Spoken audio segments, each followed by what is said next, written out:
I was in a mastermind with Tom Bilyeu last year. It was a 1 month thing. Got to sit down and do some one-on-one coaching with him, pick his brain. I think he's a brilliant guy, very thoughtful, very considered. For those that don't know, he was part of a team that built $1 billion company called Quest Nutrition, made bars of like energy bars and fitness bars and stuff like that. And then he left, and he's now building this new thing called impact theory, which is pretty cool. But he had this concept which really resonated with me, because as a person with ADHD, as an entrepreneur, like you listening to this, you might really resonate. Is that like there are just so many directions that you could go in life. This is something that caused me so much friction and so much pain when I was young, is that I felt I had so much potential, but I could go in a billion different directions. I could do it all. And I felt so frustrated because it's like the dog that has too many bones to chase. It's like just becomes overwhelmed and doesn't chase anything. Like that was me. And I think a lot of, or I would start to chase one, and I would be like, oh, that's a really good bone. And I'm like, oh, that's a better bone. I'd drop that bone, go get the other bone, and like never actually get to enjoy any bone. I was just constantly running from bone to bone to bone. And when I shared that story with people, a lot of people go, that's me. How do I get through that? And, Tom Bilyeu shared something about being a CEO in a business that really helped to surmise how I felt in my younger years, which is that as a CEO, your job is to stand in a room with 1,000 open doors, and your job is to close 999 of them, and then get the team rallied around you to sprint through that door with 100% energy and conviction, but not then to blindly continue through that door even after you realize that the plan is wrong, that what you thought was on the other side of the door is not in fact what's there. You have to be open to them pivoting, admitting you're wrong, getting the team to go back, shut the door, go through a different door without any loss of enthusiasm. Which is like a Winston Churchill quote, right? Like success is moving from failure to failure with no loss of enthusiasm. And I think that's just, it's friggin' brilliant. But the whole concept of all these doors being open and us having to choose one really brings home to mind the fact that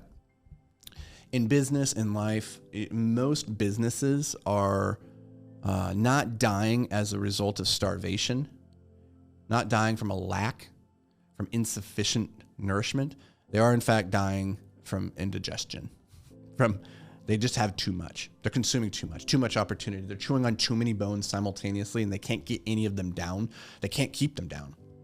I think I read that concept from Felix Dennis, who wrote the Maxim magazine, or he didn't write it, but he was the magazine magnate. He wrote this really great book about like how to get rich, from a guy who's like a billionaire, or was, he's dead now. But I think it's so much more interesting to read from people who've actually achieved like grand success in their own words. And he was a poet and said things in a very intelligent, thoughtful way. And I think he was the first person I read who said that businesses die as a result of indigestion, not starvation, from too much opportunity, not from a lack. And I know that sounds weird, especially if you're in the beginning stages of building a business. You're probably looking around and be like, where are the customers? Where's my opportunity? There's not enough here. I'm hungry. Like I need more money. I get that. But there comes a point when there will be more. And even in those early days, you probably have more than you realize. You're just focusing your energy in wrong places. And as a result, you're not making as effective forward progress as you otherwise could. And what I mean by this is like, I think another book, what is it called? It's called Ready, Fire, Aim. For some reason, I can't remember the guy's name who wrote it. He talks about how to build a business from 0 to 1 million, then from 1 to 10, then 10 to 50, 50 to 100, and like the different mindsets and systems and teams that you're going to need to have in place to make the leap from each phase to the next phase. And the thing that he talked about in there, which I agree in a lot of ways, not entirely, is that until you get to about $5 million, like you really only need one product. You need to find one product that the market resonates with, and then you need to find where your people are and how to get in front of them and how to fulfill on that product over and over and over and over. If you do that, then you can get to around, 5 million.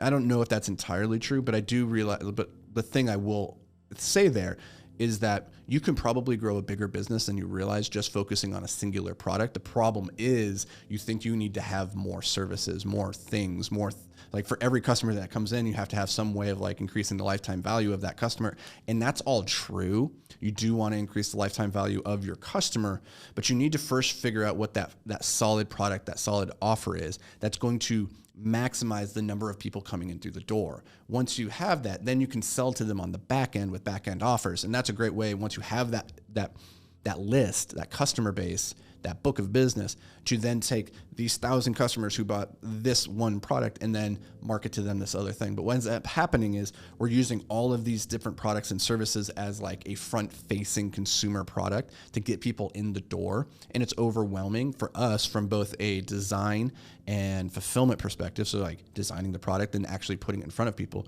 If you just realize that you need just like one, maybe two really good products, and then you need to focus all your time and energy on getting customers into the funnel. And once you have them into the funnel, then figure out what can you sell them on the back end, right? But the whole mindset just shifts. It's very different. And so probably where you're at in your business, if you're a sub $5 million, like that's what you probably need to be focusing on, is not taking on more, but slimming down and focusing on what you have in front of you that is working. Like focus on the thing that's delivering 80% of your results, because there is a product, there's a service, there's something that you're doing in your life and your business that is accounting for a disproportionate amount of your success. Figure out what that thing is and then just do that thing. If that's your goal, is like to have less headache, less moving parts, less confusion of like, oh my God, I have all these different balls in the air. That's the way to do it. It's like what Marcus Aurelius said, to live a good life, do less, better. And I think it works with a business too. Have a better business, do less, do it better.